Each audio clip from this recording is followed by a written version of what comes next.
Magandang araw sa inyong lahat. Ako si Mira, at sa pagkakataong ito, nais kong magbahagi ng isang kwento na mula sa aking puso. Hindi ito kwento ng tagumpay, hindi rin ito love story. Isa itong kwento ng pananahimik, ng takot, at ng isang lihim na matagal ko nang kinikimkim. 2 taon pa lang mula nang pumasok sa buhay namin si Ray, ang kinakasama ni Mama. Wala akong ama, iniwan kami noong 6 na taon pa lang ako.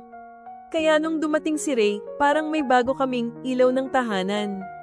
Maingay siya, palatawa, at masarap magluto. Madaling mahalin.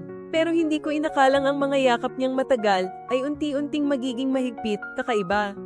Minsan, sa gabi, kapag tahimik na ang lahat, bigla na lang siyang papasok sa kwarto ko. Dahan-daang lumalapit habang kunwaring inaayos ang kumot ko. Pero ang kamay niya, palihim na lumalapat sa hita ko. Mainit, mabigat. Hindi ako makagalaw. Akala ko una, nananaginip ako. Pero gabi-gabi na siyang bumabalik. Hindi ko sinabi kay Mama. Paano ko sasabihin? Wala naman kaming matinong pag-uusap. Lahat laging biro. Laging, tiisin mo muna. Laging, basta't may kumakain tayo, okay na yan. Lumipas ang mga taon. Tumigil na si Ray nang tumungtong ako ng 16. Siguro natakot na rin. O baka nagsawa. Hindi ko alam. Pero ang iniwan niya, mas malalim. Mas mahirap burahin. Hanggang ngayon, kahit yakap ng taong mahal ko, hindi ko mapaniwalaan.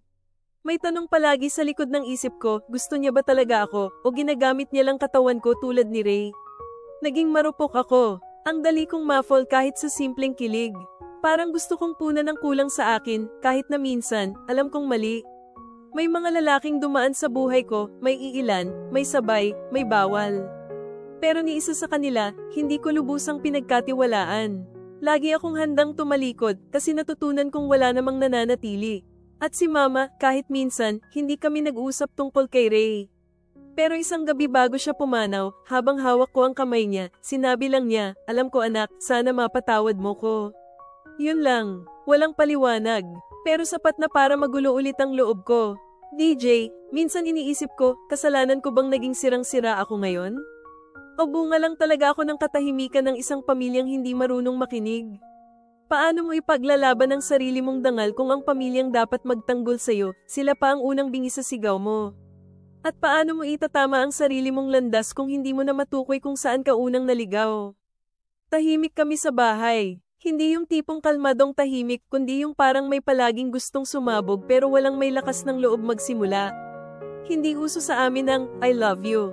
Walang kumusta ka, o anong nararamdaman mo.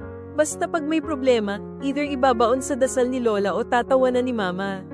Parang lahat ng sakit, kayang i-dead basta't may kanin sa mesa. Namatay si Papa nung 9 na taon ako, at simula noon, parang may bahagi ng bahay na hindi na muling nabuhay. Si Mama, naging abala sa pagtratrabaho. Ako, natutong wag na lang magtanong. Gabi-gabi, ako na lang mag-isa sa kwarto, naglalaro sa loob ng isipan ko ng mga what if. Dumating si Ray isang hapon habang nagsasampay si Mama. Tumulong siya, ngumiti, tapos hindi na siya umalis. Naging mabilis lahat, isang araw tumutulong lang siya sa pagkumpuni ng gripo, sumunod na buwan, kasama na siyang kumakain sa hapag. Hanggang sa siya na ang laging nauunang samalo sa bawat aspeto ng buhay namin. Sa umpisa, okay naman. Magaling siya magpatawa, magaling din magluto ng sinigang na parang laging may extra lamang. May mga yakap siyang parang sinasadyang matagal. Akala ko, ganun lang talaga ang mga ama-amahan. Pero isang gabi, naramdaman ko ang ibang klase ng presensya. Parang humigpit ang hangin sa paligid ko habang nakapikit ako sa kama. Mainit ang palad na marahang damapo sa hita ko. Hindi agad gumalaw. Dahan-dahan, parang may hinahanap. Nang dumampi ang mga daliri niya sa ilalim ng shorts ko, nanigas lang ako. Para akong nawalan ng boses. Para akong nabilanggo sa katawan ko mismo. Kinabukasan, normal lang lahat. Parang walang nangyari. Si Mama, abala sa pananghalian. Si Ray, tumatawa pa habang hinahaplos ang buhok ko sa harap ng TV. At ako, nakaupo, tinatakam ng tinola, pero walang gana. Kasi kahit may pagkain sa harap ko, pakiramdam ko, ako yung niluluto. Mula noon, tuwing madilim na ang buong bahay, naninigas na ang katawan ko kahit hindi malamig. Alam ko na ang kasunod. Minsan, marahan. Minsan, parang minamadali. Pero laging pareho ang pakiramdam, parang nawawala ako sa sarili ko. Ang mas masakit, hindi man lang ako natanong. Hindi man lang ako napansin. Siguro dahil wala namang nagtatanong kung okay lang ako.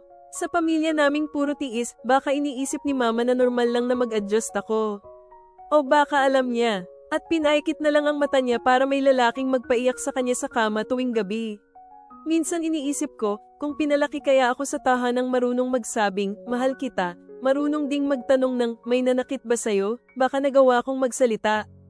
Pero sa amin kasi, mas okay na tahimik ang bahay. Kahit maingay na ang puso. At sa katahimikang yun, unti-unti akong nawala. Isang gabi, lasing kami ng best friend kong si Laika. Sa dami ng nainom naming gin, nadulas ako. Hindi ko alam kung sadya o tinulak ako ng konsensya. Basta bigla ko na lang nasabi, gin-apang ako dati ni Ray. Tumigil siya sa pagtawa. Umupo ng diretso. Ang bilis ng pagbabago ng itsura niya, mula aliwales, naging galit. Anong sabi mo? Paulit-ulit niya akong tinanong, baka raw mali lang ang dinig niya. Pero noong nagsimula na akong umiyak, doon niya na-realize na totoo. Tumayo siya, galit na galit, nagsimula ng mag-text ng kung kani-kanino. Sabi niya, hindi pwedeng ganito lang to. Sabihin mo na kay mama mo. O sa pulis, gagaw yun. Pero hindi ko kaya. Hindi ko kayang balikan yung mga gabing yun. Hindi ko kayang buuin lahat ng detalye habang buhay pa ang nanay kong baka mas masaktan pa kaysa sakin. Sabi ko kay Laika, kapag sinabi ko to, masisira si mama. At sa dami ng nasira sa kanya, ayoko akong maging huling dahilan. Tahimik siya, galit, pero hindi sakin. Sa mundo, siguro, sa mga katulad ni Ray. Pero ako, hindi ko alam kung kanino ako mas galit, kay Ray ba na kumuha ng pagkabata ko? Kay mama na hindi ko alam kung nagbingi-bingihan lang? O sa sarili ko, kasi mas pinili kong manahimik kahit alam kong mali. Ilang araw ang lumipas, parang wala lang. Hanggang isang gabi, habang pauwi ako galing trabaho, may natanggap akong text.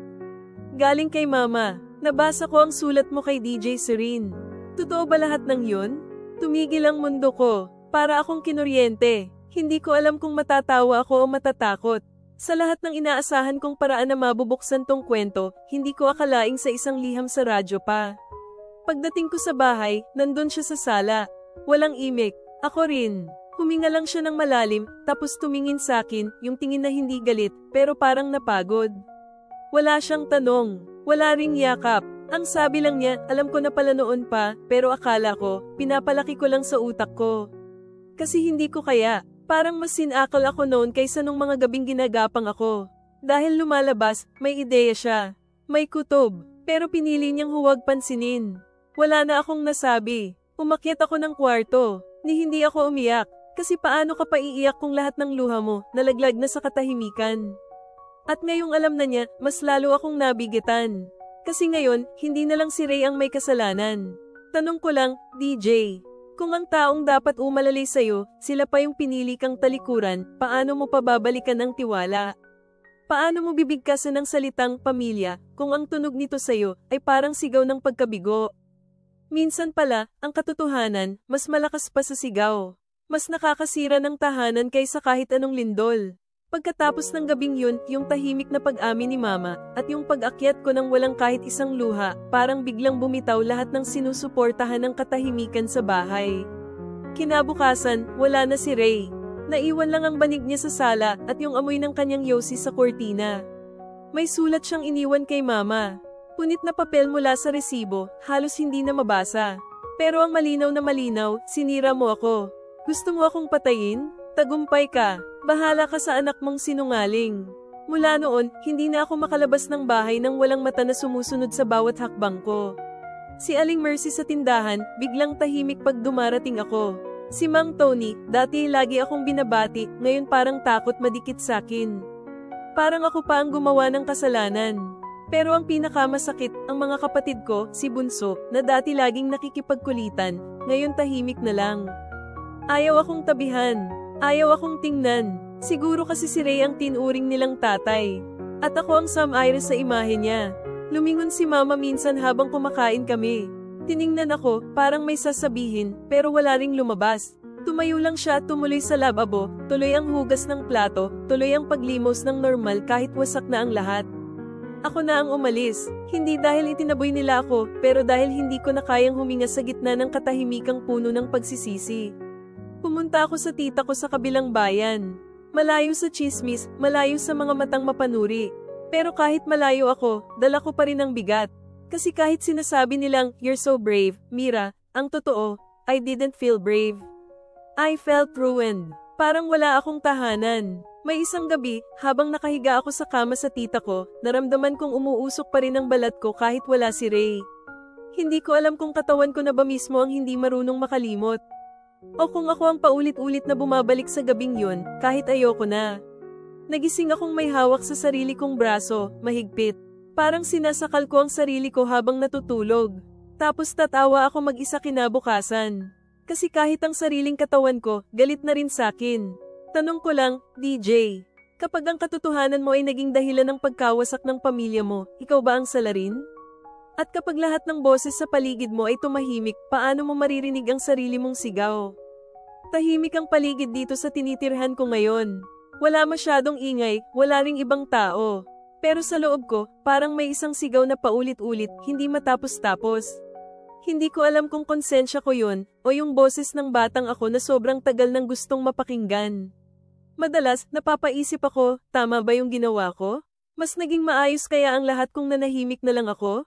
Kung hindi ko nilantad ang sugat, mas buo pa ba sana kami? Pero kung buong nga kami, pero ako naman ang unti-unting namamatay sa loob, buo pa rin ba yun? Naaalala ko tuloy lahat ng relasyon kong sinubukan. Ang dami kong sinayang at ang dami ring lumapit pero hindi ko pinatuloy.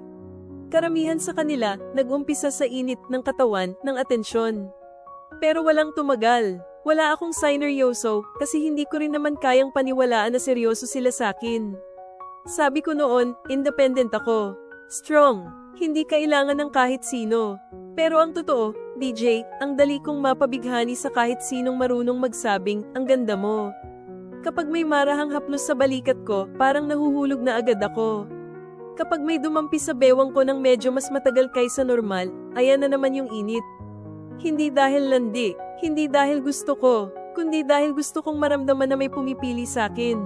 Kahit saglit lang, kahit hindi buo, pero pag sumobra na ang lapit nila, ako ang unang umatras.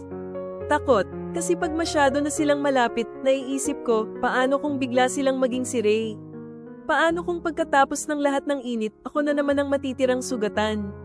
Nakakapagod. Parang laging may laro sa pagitan ng katawan at puso ko. Minsan may lalapit, hawak ako sa bewang habang nasa loob ng jeep, kunwaring sinisiksik lang ang sarili dahil siksikan, pero ako, naninigas. Kasi parang pamilyar yung pressure sa balakang ko. Yung bigat ng palad. Naglalaban ang damdamin ko araw-araw. Gusto kong magmahal, pero natatakot akong masaktan. Gusto kong magtiwala, pero nauuna ang alaala ng pagkabigo. Tanong ko lang, DJ, paano mo huhuberan ang balat na hinubog ng trauma? Paano mo iaalay ang sarili mong puso kung hindi mo pa rin maibigay ng buo ang tiwala mo sa sarili mo? At kung ganito na ako, ito na ba talaga ko? O may pagkakataon pa akong maging bago? Unang araw ko sa Women's Center, halos ayaw gumalaw ng mga paa ko. Nakatayo lang ako sa labas ng maliit na gate, bitbit ang bag at takot. Sabi ni tita, malaking tulong daw to. Pero paano mo nga naman isusuka lahat ng sakit mo sa mga taong hindi mo kilala? Pero pagpasok ko, ibang klase yung katahimikan. Hindi nakakatakot, parang may bigat, pero may lamang. May mga babaeng nakaupo, nagkakape, nagtatawanan kahit may lungkot sa mga mata nila. Parang ako, isa-isa silang nagsalita. Iba-iba ang kwento, yung isa, ginapang din ng sariling tatay. Yung isa, binugbog ng asawa. Yung isa, tinanggihan ng pamilya nang magsalita siya. Akala ko ako lang, pero hindi pala. Nung ako na ang nagsalita, nanginginig yung boses ko. Ang tagal bago ako nagsimulang magsalita. Pero nung sinimulan ko, tuloy-tuloy. Parang nabuksan yung gripo ng mga taon kong tiniis. Hindi ko alam kung anong mas mabigat, yung paulit-ulit kong pag-iyak, o yung unang beses kong may nakinig ng walang tanong, walang panghuhusga.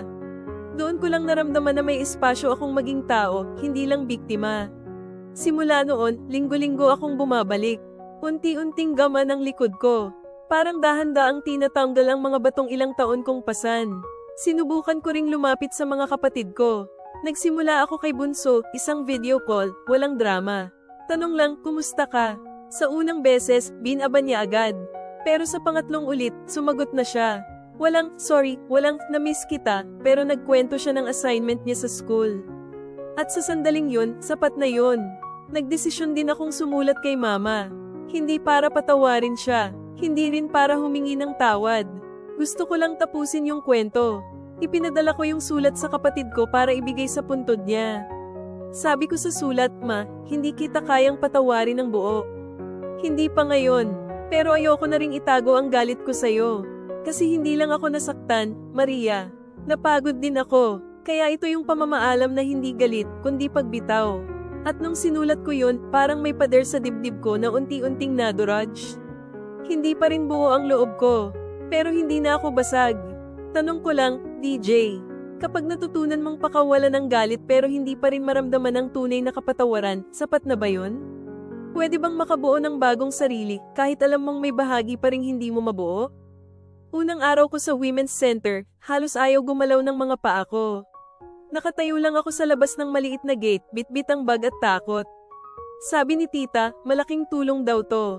Pero paano mo nga naman isusuka lahat ng sakit mo sa mga taong hindi mo kilala? Pero pagpasok ko, ibang klase yung katahimikan. Hindi nakakatakot, parang may bigat, pero may lamang.